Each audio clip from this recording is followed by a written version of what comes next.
Hey guys, I know it's been a while. I think it's been 2 weeks since I last recorded a Pride and Prejudice video, but hey, we're back. And I was studying for my AP World exam, so it took a little while. I think I did, pretty well though, so I think it was worth it, the time off. But now we're focused and we're locked in on reading Pride and Prejudice because I want to finish this story because I think it's really good. I think Jane Austen does a phenomenal job. I love Elizabeth's character, and I want to finish the book, so we're going to do it. Okay, so this is chapter 5 of volume 3, if I'm not mistaken. And we're going to get underway. I've been thinking it over again, Elizabeth, said her uncle as they drove from the town, and really, upon serious consideration, I am much more inclined than I was to judge as your eldest sister does of that matter. It appears to me so very unlikely that any young man should form such a design against a girl who is by no means unprotected or friendless, who is actually staying in the colonel's family, that I am strongly inclined to hope the best. Could he expect that her friends would not step forward? Could he expect to be noticed again by the regiment after such an affront to Colonel Forster? His temptation is not adequate to the risk. Do you really think so? Cried Elizabeth, brightening up for a moment. Upon my word, said Miss Gardiner, I begin to be of your uncle's opinion. It is really too great a violation of decency, honor, and interest for him to be guilty of it. I cannot think so very ill of Wickham. Can you yourself, Lizzie, so wholly give him up as to believe him capable of it? Not perhaps of neglecting his own interests, but of every other neglect I can believe him capable, if, indeed, it should be so. But I dare hope not. Why should they not go on to Scotland, if that have been the case? In the first place, replied Mr. Gardiner, there's no absolute proof that they are gone to Scotland. Oh, but their removing from the chaise into a hackney coach is such a presumption. And besides, no traces of them were to be found on the Barnet Road. Well, then, supposing them to be in London, they may be there, though for the purpose of concealment, for no more exceptional purpose. It's not likely that money should be very abundant on either side, and it might strike them they could be more economically, though expeditiously, married in London than in Scotland. But why all this secrecy? Why any fear of detection? Why must their marriage be private? Oh, no, this is not likely. His most particular friend, you see by Jane's account, was persuaded of his never intending to marry her. Wickham will never marry a woman without some money. He cannot afford it. And what claims has Lydia, what attractions has she beyond young health and good humor that can make him, for her sake, forego every chance of benefiting himself by marrying as well? As to what restraint the apprehension of disgrace in the corpus might throw on the dishonorable elopement with her, I am not able to judge, for I know nothing of the effects that such might step forward to produce. But as to your other objection, I am afraid it will hardly hold good. Lydia has no brothers to step forward, and he might imagine, from my father's behavior, from his indolence and the little attention he has ever seemed to give to what was going forward in his family, he would do as little and think as little about it as any father can do in such a manner.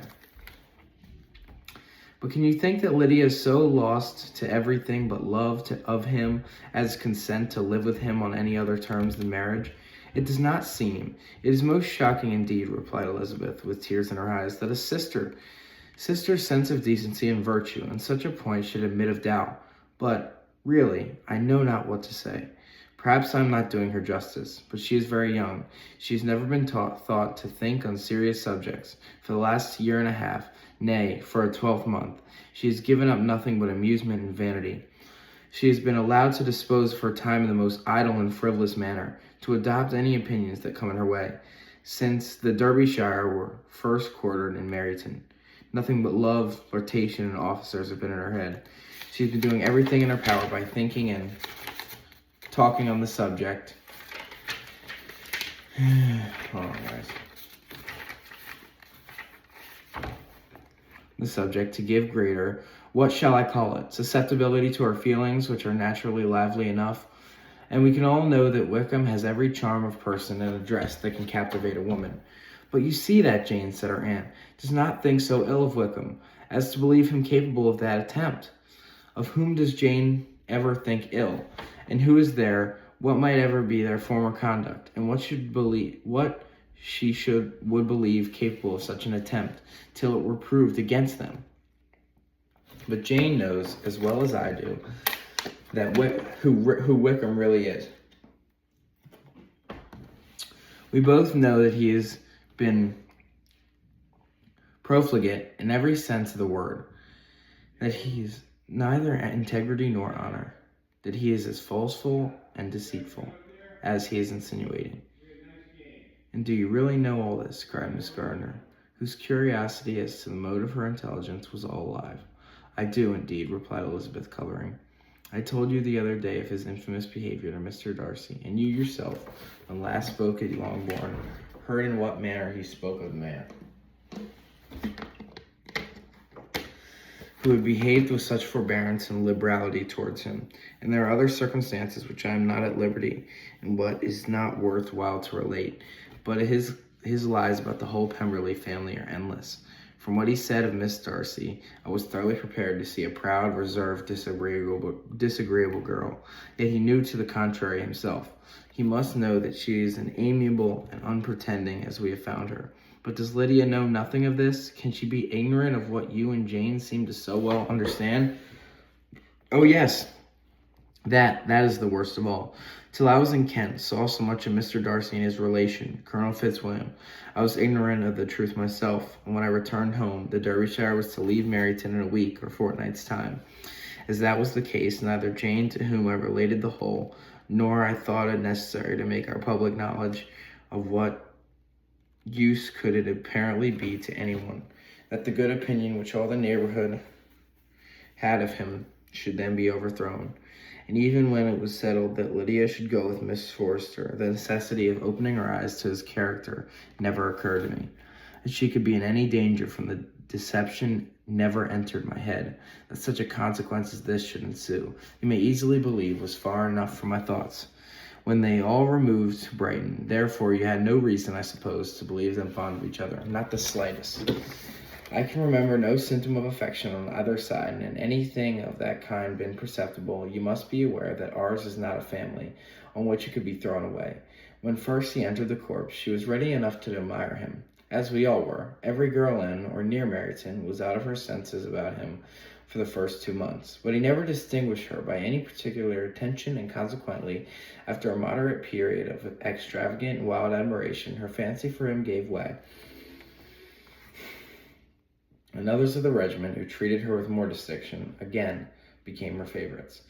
It may be easily believed that however little of the novelty could be added to their fears, hopes, and conjectures on this interesting subject by its repeated discussion, no other could detain them from it long during the whole of the journey. From Elizabeth's thoughts it was never absent, fixed there by the keenest of all anguish, self-reproach. She could find no interval of ease or forgetfulness. They traveled so expeditiously as soon as possible, and sleeping one night on the road, reached Longbourn by dinner time the next day. It was a comfort to Elizabeth to consider that Jane could not have been wearied by long expectations. The gardeners, attached by the sight of a chest, were standing on the steps of the house as they entered the paddock. When the carriage drove up to the door, the joyful surprise that lighted up their faces and displayed itself over their whole bodies in a variety of capers and frisks was the first pleasing earnest of their welcome. Elizabeth jumped out, and after giving them a hasty kiss, hurried into the vestibule, where Jane, who came running downstairs from her mother's apartment, immediately met her. Elizabeth, as she affectionately embraced her, whilst tears filled the eyes of both, lost not a moment in asking whether anything had heard of the fugitives. Not yet, replied Jane, but now that my dear uncle has come, I hope everything is well. Is my father in town? Yes, he went on Tuesday, as I wrote you in word. And have you heard from him often? We have heard only once. He wrote me a few lines on Wednesday to say that he had arrived in safety, to give me his directions, which I particularly begged him to. He merely added that he should not write again till he had something of importance to mention. And my mother, how is she? How are all of you? My mother is tolerably well, I trust, though her spirits are greatly shaken. She is upstairs, will have great satisfaction in seeing you. She does not leave her dressing room. Mary and Kitty, thank heaven, are quite well. But you, how are you? Cried Elizabeth. You look pale.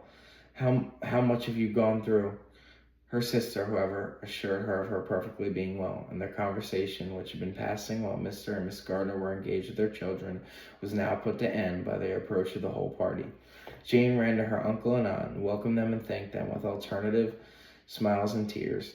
When they were all in the drawing room, the questions which Elizabeth had already asked were of course repeated by the others, and they soon found that Elizabeth had no intelligence to give. The sanguine hope of good, however, which the benevolence of her heart suggested, had not yet deserted her.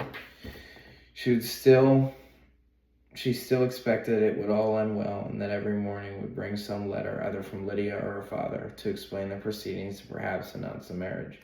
To Miss Bennet, whose apartments they all repaired, after a few moments' conversation together, received them exactly as might be expected, with tears and lamentations of regret, invectives and villainous conduct of Wickham, and complaints of her own sufferings and ill usage.